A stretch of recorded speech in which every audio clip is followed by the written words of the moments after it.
Lena ke bengizoyihayela abantwana bami. Bengizobachazela nje ngobubanzi obujulile bokuhlonipha umhlaba. Umtakazi ke yena bengizomtshela ngokubaleka okungaphuki komhlanga. Bengizobachazela nje isinye sesizathu esenza ngabanekele emvelweni. Yona imnene. Ibizokwazi nje ukubakhulisa ngesikhathi ngokungabaphuthumi. Yona ibizokwazi ukubanikeza iziyalo esingcono kunalezi bengabanikeza zona njengomzali. Bantwana bami uyanthanda ngokujulile. Lesi sihloko sencwadi ebengawubhalela yona onke amalanga. Lena ke enye yezikondlo bengizobahayela yona.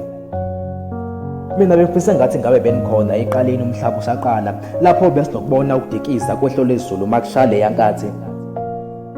Lena ke bengizoyihayela abantwana bami. Bengizobatshela ngemfihlo yemali.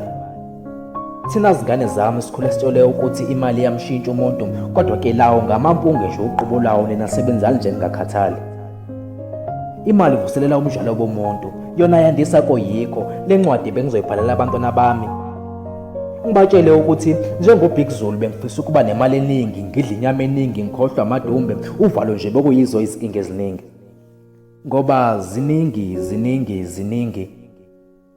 nje izinganekwane ebengizobacela zona ngonogwaja abaliqile abangeqile kwelishumi.